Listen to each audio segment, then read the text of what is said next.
할렐루야, 감사합니다. 지금 이 시간에는 요한계시록 14장 두 번째 시간, 이제 9절부터 20절까지 내용을 보도록 하겠습니다.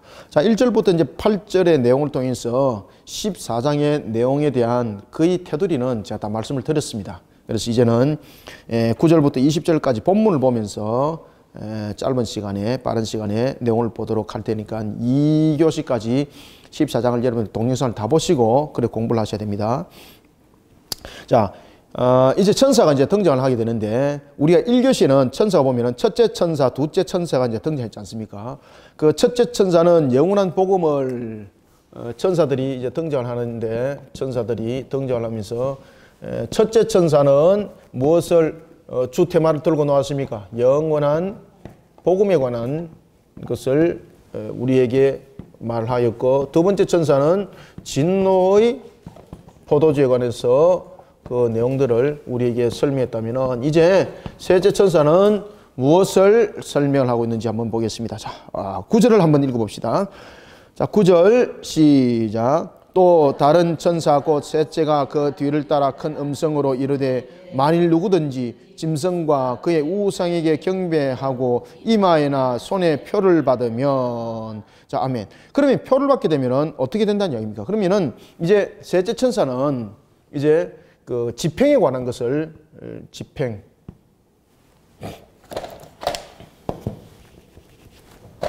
지팽에 관한 것을 이제 설명하고 있는데, 지팽은 첫 번째, 짐승의 표를 가지고 있는 자는 무슨 지팽을 받습니까? 바로 심판의 내용을 담고 있다는 것을 우리에게 설명을 해주고 있습니다. 그러니 이 모습 속에서도 보시면은 이제 그 자신들이 소속되어 있는 곳에 그 열매로 이제 그대로 드러나는 것을 볼 수가 있죠. 자, 9절에 보면은 짐승과 그 우상에게 경배하고 이마에나 손에 표를 받으면, 이게 이제 그 이 666에 관한 내용들을 설명하고 있죠. 그죠? 666에. 그 내용 속에 표를 가지고 있으면은 어떻게 됩니까? 10절 한번 읽어봅니다. 그도 하나님의 진노의 포도주를 마시리니 그 진노의 잔에 섞인 것이 없이 부은 포도주라. 거룩한 천사들 앞과 어린 양 앞에서 불과 유황으로 고난을 받으리니. 아멘. 자, 여기에서 이제 이야기 나오고 있을 때에 큰 성 바벨론 그리고 짐승의 표를 받은 자, 그런 자들은 진노의 포도주를 마실 것을 이 속에 설명하고 있습니다. 진노의 포도주, 진노의 포도주를 그들은 마실 것이다, 설명을 우리에게 주고 있습니다. 그런가 하면은 그도 하나님의 진노의 포도주를 마시리니 그 진노의 잔에 섞인 것이 없이 부은 포도주. 여러분들 여기서 보면은 섞인 것이 없는 부은 포도주는 무엇입니까? 포도주에 여러분들 물을 혼합시키지 않았다는 거죠. 여기서 말하는 포도주에 물을 섞지 않았다는 것은 여기서 이야기를 하고 있는 것처럼 진노의 포도주가, 여러분 이것은 어떤 표현을 우리에게 설명해 주겠습니까? 강력한 심판입니다. 강력한 심판. 강력한 심판이 그 속에 진행되어질 것을 설명하고 있습니다. 그래서 섞인 것이 없는 포도주라는 것은 포도주에 물이 혼합되지 않았다는 거죠. 포도주에 물이 혼합되지 않은 것처럼 하나님의 종말력 심판이 최종적일 뿐만 아니라 돌이킬 수 없는 강력한 그 부분들을 우리에게 설명을 해주고 있다. 그러면서 거룩한 천사들 앞과 어린 양 앞에서 불과 유황으로 고난을 받는다. 여러분들 누구 앞에서 고난을 받습니까? 이들이 집행을 받을 때에 이 짐승들이 집행하는 목격을 누가 목격합니까? 그렇죠. 목격자는 바로 천사들이었고, 어디에 소속된 자들입니까? 어린 양에게 소속되어 있는 자들이죠. 어린 양 앞에서 불과 유황으로 고난을 받을 것이다. 그리고 천사들과 그리고 어린 양 앞에서 이 집행들이 일어날 것이다. 그러면서 이 집행들을 또 누가 보겠습니까? 누가 또 여기서 목격자입니까? 성도들이 목격자입니다. 성도들이. 14만 4천이 목격자입니다. 14만 4천.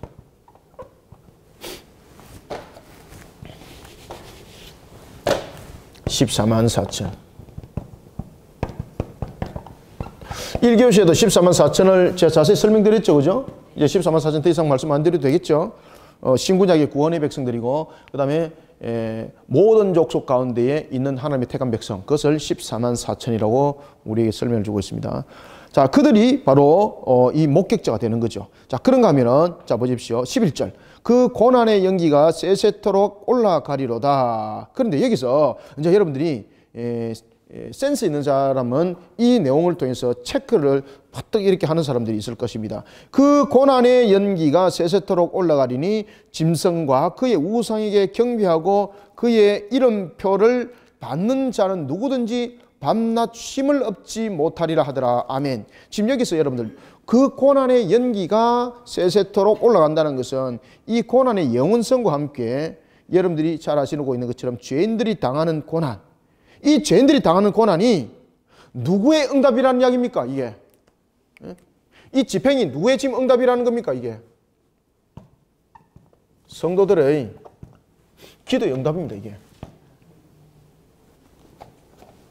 그래서 셋째 천사는 이 집행에 대해서 두 가지를 설명합니다. 첫 번째는 짐승에 대해서 강력한 심판이 있을 것이고, 두 번째는 이 집행이 성도들의 기도의 응답이라는 겁니다. 성도들의 기도의 응답. 그래서 하나님께서 그 원수를 갚아주는 거죠. 우리가 앞에서도 이제 봤던 것처럼 우리가 이제 5번째 인이 떼졌을 때에 순교자들이 우리의 피해 서원을, 우리의 피해 신원을 언제 갚아주려 하나이까? 라고 말하니까 너희 동무의 종들이 그 수가 채워질 때가 되었으니 조금만 참아라 그러지 않습니까? 그러니 여기서 바로 집행이라는 것은 그 성도들의 기도의 응답입니다. 순교자들의 기도의 응답, 우리 성도들의 기도의 응답, 그 응답을 이 속에 담고 있습니다. 그래서 그 고난의 연기가라는 것은 이 성도들이 누구로 인하여서 지금 고난을 당했다는 겁니까? 지금 이 마귀의 세력들, 그리고 또한 하나님의 택한 백성들을 괴롭혔던 그런 불신자들, 그들로 인해서 그들이 고난을 당했던 그런 모습이죠. 그래서 고난의 연기, 이 고난의 연기라는 것은 바로 성도들입니다. 그 고난의 연기가 세세토록 올라가 지금 짐승과 그 우상이 경배하고 있는, 그리고 그의 이름표를 받은 자들이 지금 심판받았다 이 뜻입니다. 이게. 그러니 이 고난의 연기가 세세토록 올라가라는 것은 무엇을 말하고 있습니까? 고난의 내용 속에서 담겨져 있는 것들, 이 속에 성도들의 기도가 이 속에 나왔다는 사실을 생각하셔야 됩니다. 그리고 이 성도들의 기도의 응답이었다는 것을 이 내용 속에서 암시하고 있다. 12절 그 내용을 이제 설명합니다. 자, 12절 한번 읽어봅시다. 시작. 성도들의 인내가 여기 있나니 그들은 하나님의 계명과 예수에 대한 믿음을 지키는 자니라. 아멘. 그러면은 이 고난의 기도를 올렸던 그 성도들의 성격은 어떻는가? 이 성도들의 성격은 첫 번째 인내하는 자였고, 두 번째 하나님의 계명을 지키는 자였고, 세 번째 누구를 믿는 자? 그렇죠. 예수를 믿는 자.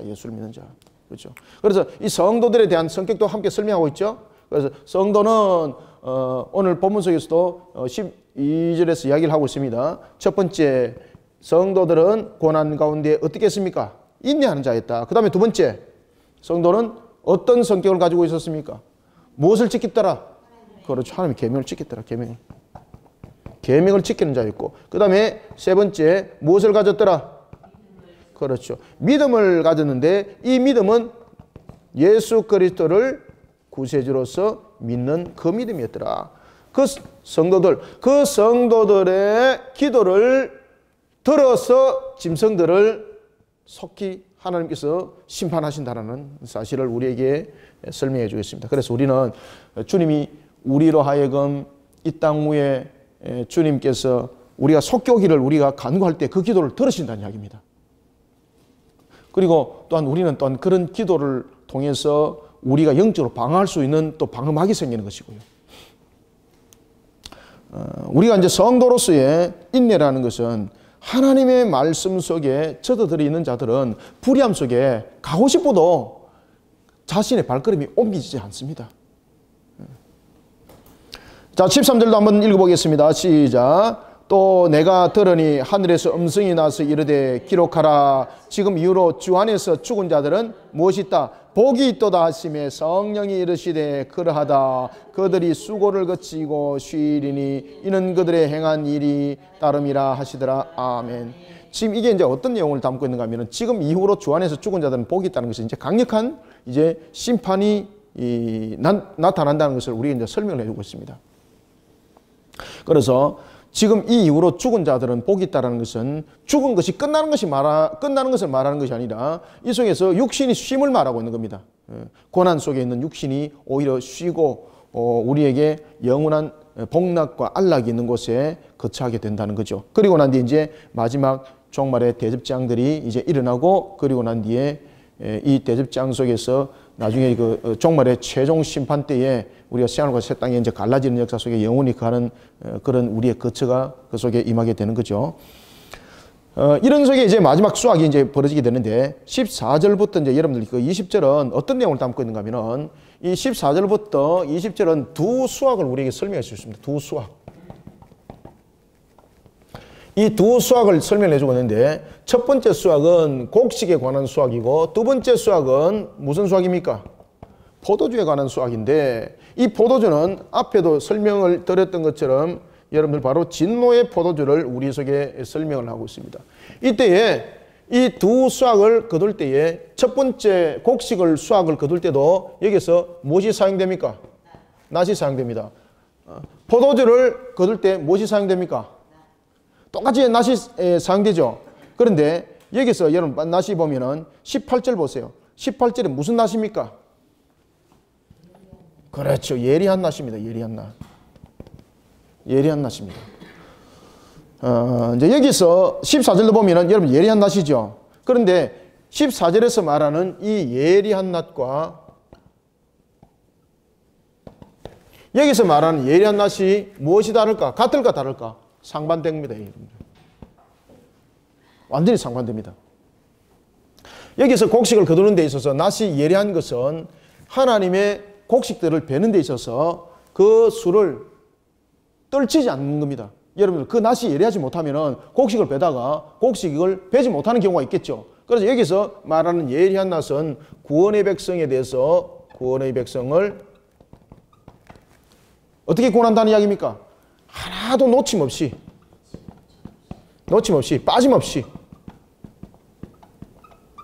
빠짐없이 구원을 이야기한다는 것이고 여기서 예리한 낫이라는 것은 강력한 심판을 말합니다. 강력한 심판. 여기서. 그래서 여기서 예리한 낫이라는 것은 구원의 백성을 놓치지 않는 낫입니다. 완전히 성격이 다르죠? 그래서 여기서 첫 번째 곡식단에 사용되는 예리한 낫은 구원의 백성을 하나도 놓치지 않기 위해서 그 곡식단을 베는 것이고 그 다음에 두 번째 포도주에 관해서 이 예리한 낫은 강력한 심판입니다. 강력한 심판. 자 이제 14절부터 우리가 먼저 마지막 수학에 우리가 구원의 백성을 말하고 있는 예리한 낫을 한번 우리가 보도록 하겠습니다. 자 14절부터 우리가 16절을 함께 읽어보겠습니다. 14절부터 16절 읽고 제가 설명 쭉 드리겠습니다. 자, 시작. 또 내가 보니 흰 구름이 있고 구름 위에 인자와 같은 이가 앉으셨는데 그 머리에는 금별류관이 있고 그 손에는 예리한 낫을 가졌더라. 또 다른 천사가 성전으로부터 나와 구름 위에 앉은 이를 향하여 큰 음성으로 외쳐 이르되 당신의 낫을 휘둘러 거두소서. 땅의 곡식이 다 익어 거둘 때가 이르렀음이니이다 하니 구름 위에 앉으신 이가 낫을 땅에 휘두르매 땅의 곡식이 거두어지니라. 아멘. 14절부터 봅시다. 14절은 여러분 다니엘서에 나타나고 있는 내용들이죠. 특히 이제 14절은 보면은 이 14절의 그 앞에 부분들은요. 다니엘서 7장에 나타나고 있는 내용들입니다. 다니엘서 이제 7장 13절과 14절에 그 내용들에 관한 내용들을 담고 있는 겁니다. 또 내가 보니 무엇이 흰 구름이 있고 구름 위에 누가 있습니까? 인자. 그러면은 여기서 흰 구름이라는 것은 예수님께서 이 땅에 오실 때에 무엇을 타고 오신다 그랬습니까? 그렇죠. 그럼 이 장면이 지금 무슨 장면이라는 이야기입니까? 재림 장면입니다. 재림 장면. 그러면은 예수님께서 공중에 재림하실 때가 7 대접장이 일어나기 전이라는 것을 지금 설명하고 있는 거죠. 그죠? 그죠? 그래서 제가 여러분들에게 이제 가르칠 때에 어떤 내용을 가르쳤습니까? 우리가 공중에 휴가할 때가 있는데 그때에 7 대접장이 임하기 전에 우리가 공중에 휴가할 것이다. 그리고 우리가 그때부터 천년왕국 우리가 별도의 구별돼서 살아간다. 왜냐하면 이 대접장 자체가 대접이라는 것은 피할 수 없는 재앙을 말하고 있습니다. 다시 말하면 우리가 만약에 불신자들과 함께 있으면 우리도 그 재앙을 함께 받는 겁니다. 그런데 이 대접장은요 완전히 고통 속에서 썰어버리는 겁니다. 완전히 썰어버리는 겁니다. 그래서 오늘 본문에도 보면은 이제 7번째 나팔이 이제 불려지면서 마지막으로 하늘의 문이 이제 닫혀지고 그리고 난 뒤에 신속하게 7 대접장이 일어나거든요. 7 대접장이 신속하게 일어나기 전에 지금 주님께서 지금 오셨다는 이야기죠. 그래서 이 14절의 이 내용들은 인자가 구름을 타고 오신다는 것은 주님의 재림의 모습을 담고 있는 겁니다. 주님의 재림의 모습. 그래서 이 내용 속에서 이 두 수학을 통해서 이야기를 할 때에 이게 무엇까지 연결되고 있습니까? 그리스도의 재림입니다. 재림. 예수 그리스도. 예수 그리스도의 재림을 통해서 지금 이 사건들이 벌어진다는 겁니다. 마지막 사건들이. 자, 이때 구름이라는 것은 말 그대로 권능, 권위, 그 다음에 흰 구름이라는 것을 통해서 거룩성, 그 다음에 흰색은 무엇을 상징한다? 순결함도 있지만은 흰 말은 무엇을 상징한다? 승리. 그러니 주님께서 무엇 하기 위해서 지금 왔다는 겁니까? 최종 승리를 하기 위해서. 그래서 재림의 성격을 설명하죠. 재림의 성격은 말 그대로 권위가 왕으로서의 권위죠. 그런가 하면은 이 재림의 성격은 무엇을 담고 있습니까? 완전 승리, 완전한 승리. 누구를 향한 완전한 승리입니까? 마귀를 향한 십자가에서 이뤘던 완전한 승리. 그래서 이 예수 그리스도의 재림은 권위적인 측면에서는 왕으로 재림을 하시지만 성격적인 측면에서는 완전한 승리를 거두기 위해서 온 거예요. 완전한 승리 위해서. 그래서 인자와 같은 이가 앉으셨는데 그 머리에는 무엇이 있습니까? 자, 금면류관은 무엇을 상징합니까? 통치자, 왕권. 통치자, 왕권. 그래서 예수 그리스도가 머리에 금면류관을 쓰고 오는 거죠. 금면류관을. 머리에 금면류관을 쓰고 오는 것은 왕권. 왕권. 무엇을 상징합니까? 통치자. 그래서 예수 그리스도께서 재림하실 때 권위는 무슨 권위로 온다는 이야기입니까? 왕으로서의. 그 다음에 또한 심판자로서의 오시는데 심판자의 이 성격은 승리자로서의 심판자죠. 그죠? 그리고 나중에 심판자로서의 완성은 어디에서 일어납니까? 백보자에서 일어납니다. 백보자에서. 그래서 주님께서 재림하실 때는 권위로서는 왕으로 오시는데 심판을 통해서 심판을 하시는 것이 아니라 완전한 승리를 거두기 위해서 오는 거예요. 완전한 승리를 거두기 위해서. 그래서 이 속에서는 심판의 주님이라고 말하시면은 조금 완전한 뉘앙스가 맞지 않습니다. 왜냐하면 완전한 심판성은 어디서 나중에 이루어집니까? 백보자. 천년왕국이 끝나고 난 뒤에 백보자 심판대에서 일어나는 겁니다. 그래서 여기서는 주님의 재림의 성격은 무엇입니까? 전투입니다. 전투를 하기 위해서 오는 거예요. 전투를 하기 위해서. 따라서 완전한 승리를 거두기 위한 전투입니다. 이게. 주님께서 여러분 재림하셔서 못합니까? 완전한 마지막 전투 벌린다니까요. 그래서 이제는 이 이후에 여러분 보시면은 이제 전투들이 이제 막 벌어집니다. 전투들이 벌어질 때에 아마겟돈 전쟁들이 이제 벌어지게 되는 것이고, 그리고 이제 천년왕국이 이제 마치는 시점에서 이제는 곡과 마옥 전투가 마지막으로 일어나면서 백보자 심판대가 열리죠. 이런 내용들을 이제 정리를 하고 있는 것을 볼 수 있습니다. 자, 15절 보십시오. 또 다른 전사가 성전으로부터 나와서 구름 위에 앉은 이를 향해서 어떻게 합니까? 큰 음성으로 외쳐 이르되 당신의 낫을 어떻게 하라? 그렇죠. 당신의 낫을 휘둘러소서라는 것은 무엇을 말합니까? 마지막 수학입니다. 마지막 수학. 여기서 당신의 낫을 휘두르소서. 당신의 낫을 휘두르소서. 맞습니까? 당신의 낫을 휘두르소서라는 것은 종말의 마지막 구원입니다.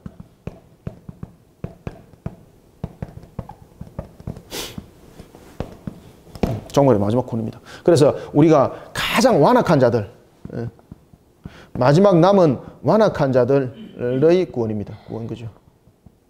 마지막 남은 자들입니다. 마지막 남은 자.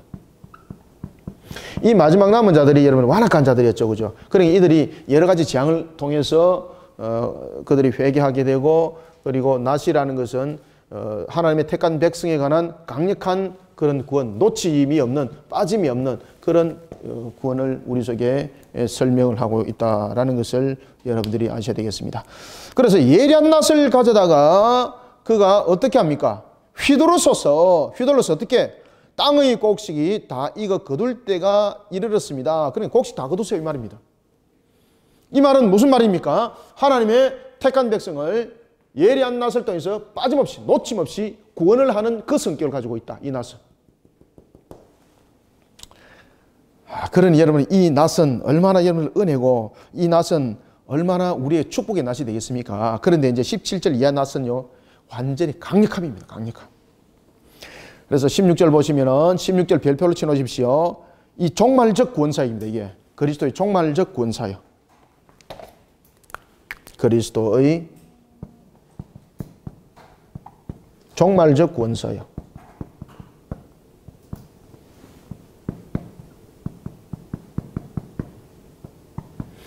종말이라는 것은 여러분 마지막 구원이란 거죠. 그래서 마지막은 완악한 자들에 관한 구원이고, 첫 번째는 우리 복음을 통해서 그 계수가 이루어지죠.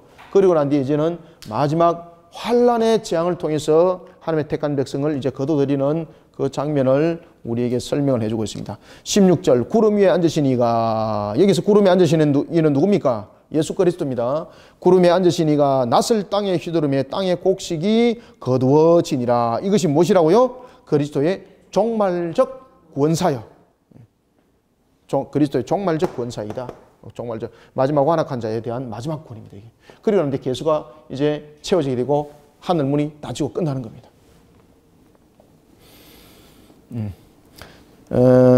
그 다음 주에 볼 건데 8절 보세요. 8절 보셔야 됩니다. 자, 8절 한번 읽어보세요. 15장 8절.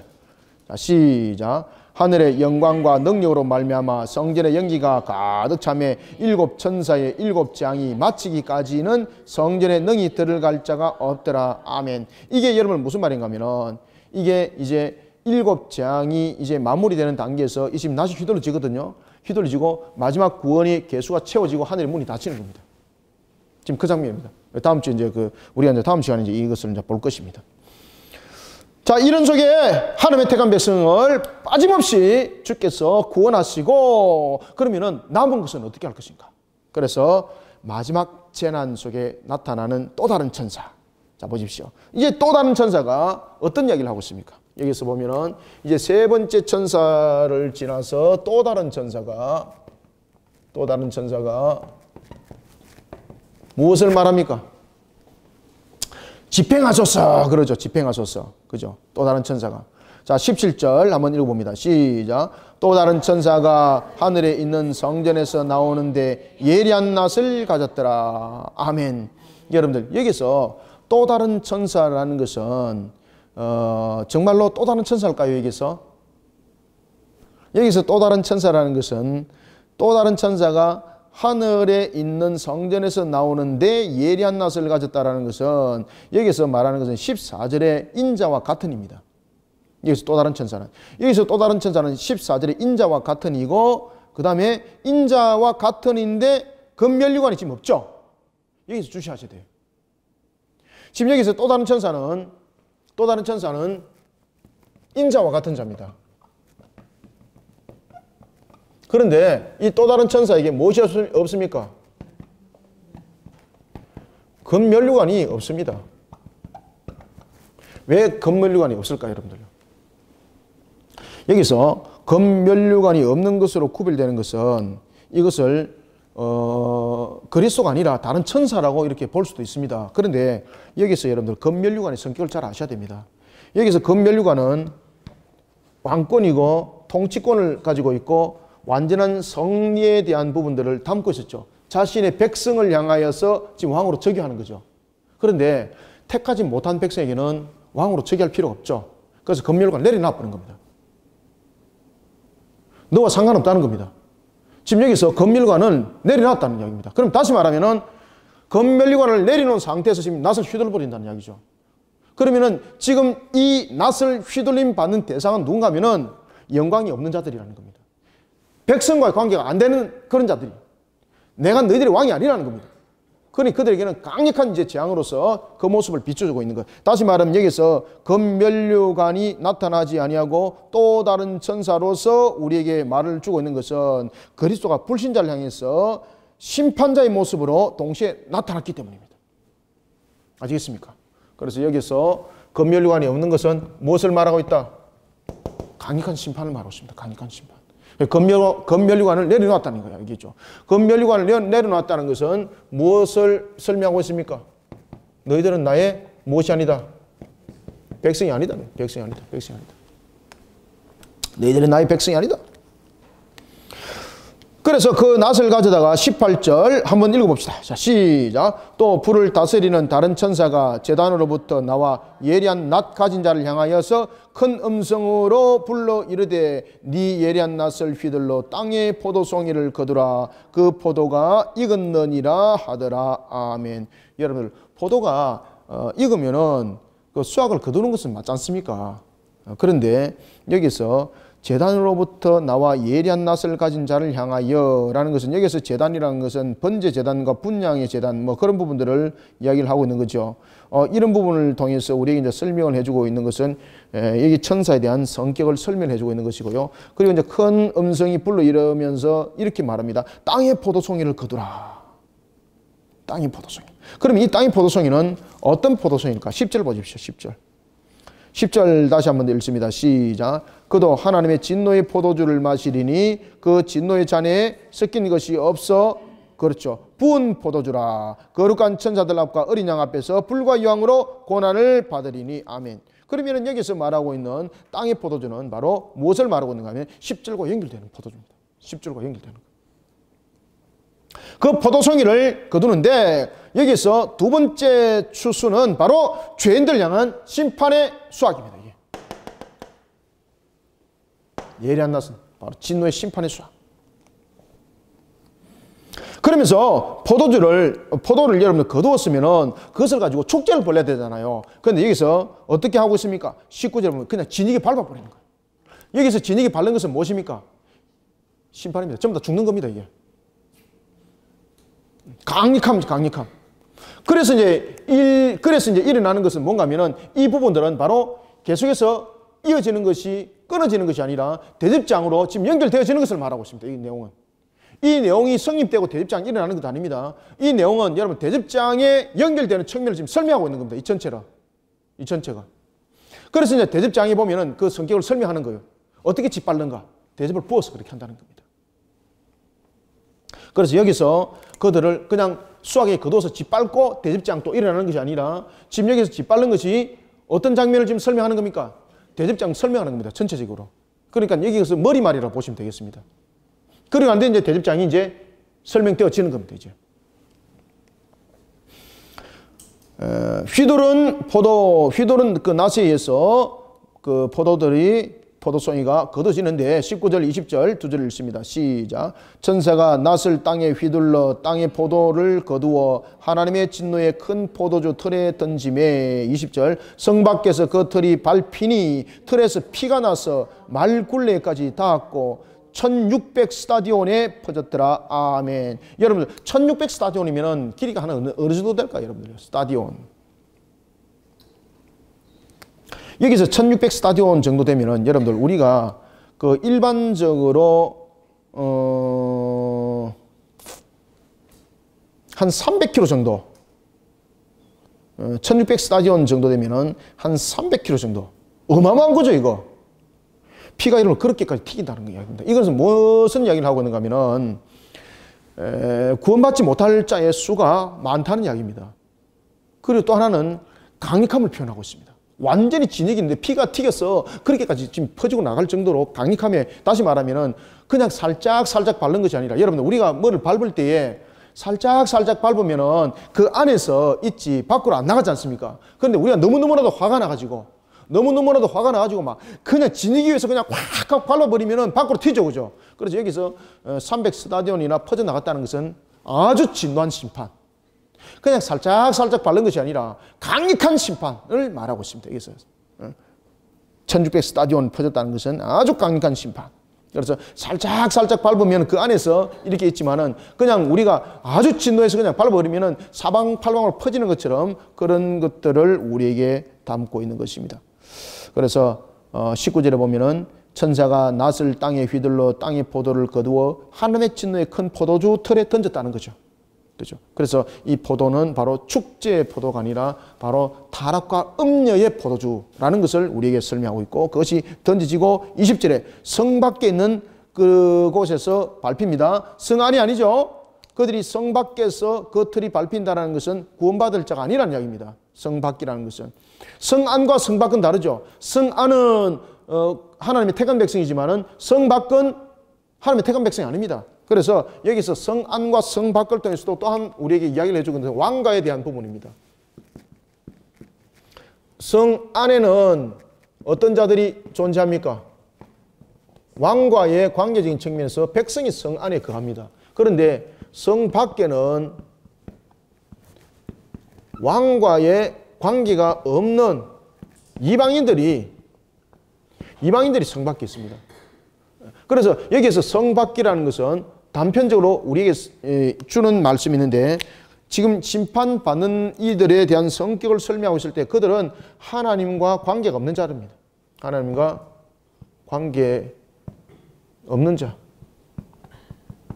다시 말하면 하나님께서 택하지 않은 백성, 하나님께서 백성이라 부르지 않는 자. 그래서 그들은 성 밖이라는 것은 하나님께서 백성이라 부르지 않는 자들을 말하고 있는 겁니다. 백성은 성 안이죠. 그러니까 여기서 성 밖에라는 것은 이 속에 집행이 실수가 없다는 이야기입니다. 지금 이게. 만약에 성 안에서 이거 밟을 수 있죠. 성 안에서 밟으면은 하나님의 택한 백성도 함께 밟힐 수가 있는 거죠. 그래서 여기서 성 밖이라는 것은 우리에게 어떤 내용을 우리에게 주시시켜 주고 있습니까? 하나님의 정확한 심판입니다. 정확한 심판. 정확한 심판. 무엇이 없을까요, 여러분들요? 실수함이 없습니다. 성 안에서 밟게 되면은 택한 백성도 잘못하고 돌아올 수 있는 겁니다. 그죠? 그래서 성 밖이라는 것은 우리에게 중요한 내용을 담고 있습니다. 정확한 심판, 실수함이 없다. 하나님과 관계없는 백성이 아닌 자들. 그것을 우리에게 20절에서 성 밖이라고 설명하고 있는 겁니다. 이해가시겠죠? 그래서 성 밖이라는 것은 하나님의 강력한 심판이 실수함이 없다는 겁니다. 그리고 택하지 아니한 자들을 향한 하나님의 심판임을 설명하고 있고, 그리고 그 뒤에 일어나는 것, 여러분들 그 틀이 밟히니 틀에서 피가 나더라. 그죠? 포도주인데 왜 피입니까, 여러분들? 수확은 포도를 했는데 왜 여러분 뒤에 피하고 이야기를 할까요, 여러분들? 이제 이해가시겠죠? 그래서 이 포도라는 것은 말 그대로 우리에게 하나님의 강력한 심판을 받을 구원받지 못할 자들, 심판받을 자들을 포도송이로 표현하고 있습니다. 그리고 특히 여러분 포도송이라는 것은 한 송이에 많은 것이 맺히죠. 그죠? 그냥 한 열매가 아니지 않습니까? 그리고 이제 특히 이제 여기서 포도송이라는 것은 우리가 제사장이 어떤 위로의 또한 약으로서는 그런 포도송이 아니라 하나의 많은 것이 맺혔죠. 그러면 여기서 말하는 것은 택함을 받지 못한 자들의 개수가 어마어마하다는 이야기입니다. 지금 택한 백성이 이야기를 할 때는 여러분 곡식을 가지고 이야기를 했고, 여기 속에서 이야기를 할 때는 이제 포도송이 주렁주렁 맺히는 거죠. 그죠? 주렁주렁. 마치 먹음직스러운 것처럼 주렁주렁 맺히게 되는 거죠. 그들을 성 밖의 틀에서 밟았어. 성 밖 틀에서 밟았어. 밟는데 말굴레까지 닿았더라. 강력함이죠. 그리고 피가 1600 스타디온까지 퍼졌더라. 엄청난 하나님의 진노에. 그러니 하나님께서 그 진노를 그냥 밟는 것이 아니라 우리의 원수를 갚아주는 그런 심판이라는 이야기입니다. 그러니 하나님께서 말씀했지 않습니까? 그 원수를 내가 갚아준다고, 내가 갚아준다고. 그러니 우리의 억울함과 우리의 그런 어떤 고난 속에 있었던 그런 여러 가지 상황들을 우리는 보면서 마음이 시원케 되는 거예요. 그렇게 하나님께서 그냥 그것을 갚아준다는 그 이야기죠. 그래서 여기서 하나님께서 1600 스타디온이 퍼지기까지 바른다는 것은 우리를 대신하여서 그 원수를 갚아주는 모습이 그 속에 함께 있는 겁니다. 자, 오늘 우리가 이와 같이 이제 1교시, 2교시를 통해서 요한계시록을 우리가 공부를 하였습니다. 이와 같이 우리가 마지막 수학 때 우리에게 나타나는 이 상황들, 예리한 곡식의 낫과 그리고 포도주의 낫에 대한 부분들은 하나는 구원의 백성을 향한 낫이었고 하나는 진노, 다시 말하면 하나님의 택한 백성이 아닌 하나님의 백성과 상관없는 자들을 그 예리한 낫으로 베어서 그들을 1600 스타디온에 이르기까지 하나님께서 원수를 갚으면서 강력하게 재앙을 내릴 때에 성 밖에서 그 집행들을 한다. 성 밖에서 집행을 한다는 것은 성 안에 있는 백성의 구원에 어떤 실수도 없다는 이야기입니다. 어떤 실수도 없다. 만약에 성 안에서 했다면 문제가 생기는 거죠. 그죠? 그래서 성 밖이라는 것은 이방인들을 말하고 있는 것이고 성 밖이라는 것은 실수함이 없다. 하나님의 실수함이 없이 그 강력한 그 재앙의 심판이 임할 것을 우리에게 설명해 주고 있습니다. 자, 그러면서 이제 15장에서 이제 7번째 나팔 재앙들이 설명되어지고 그리고 이러한 재앙들이 이제 16장에서 본격적으로 어떻게 이 부분들이 일어나는가를 이제 역사서 속에서 우리에게 설명을 해 주고 있습니다. 그것이 바로 7 대접재앙입니다. 아시겠죠? 그래서 7 대접재앙은 오늘 이 마지막 수학과 완전히 구별되는 겁니다. 마지막 수학과. 마지막 수학은 거둬서 어디 갑니까? 곳간에 가지만은 지금 여기 속에서 있는 포도는 어디에 던지집니까? 성 밖에 던지지 않습니까? 그래서 제가 여러분들에게 말씀드리는 것은 주님께서 오시는 재림의 그날에 우리에게 휴거 사실이 일어나게 되고 휴거라는 사실이 일어나게 되고 역사 속에서 그리고 난 뒤에 우리가 곳간으로 가는 거죠. 곳간에 가서 지금 이 진노 포도주와 털과 완전 구별되는 거죠. 그러고 난 뒤에 대접재앙이 이제 일어나는 겁니다. 그래서 제가 여러분들에게 말씀드리는 거예요. 그래서 우리가 구별된 완전한 휴거 상태에서 그냥 휴거 상태에서 우리가 공유 재림에서 주님과 함께 뭐 혼인잔치하고 이런 것이 상징적인 의미가 아니라 실질적으로 그 속에서 우리가 곳간이라는 아름다운 우리의 보호처소로서 가서 그 속에서 우리가 천연왕국을 지내는 겁니다. 그리고 난 뒤에 이제 진노가 이제 짓밟히는 거죠, 이게. 그래서 이 부분들은 마지막에 19절과 20절은 이제 7번째 대접재앙의 성격을 이것은 헤드라인 측면에서 설명해 주고 있고 그리고 난 뒤에 이제 15장과 16장 속에서 이제 7 대접재앙이 어떻게 일어나는가를 그들을 어떻게 하나님께서 진노의 발로 짓밟아서 1600 스타디온까지 퍼지는가를 이제 설명하는 거예요. 쫙 내용들을. 자, 이런 속에 우리는 마지막 종말을 가슴에 안고 기다리면서 우리가 장차 살아갈 천연왕국뿐만 아니라 우리의 영원한 세계, 세상, 세상으로서의 땅을 가슴에 안고 그리고 그 소망의 그 기쁨으로 오늘도 소망 잃지 않고 달려가고 살아가는 저와 여러분들이 되시기를 소망합니다.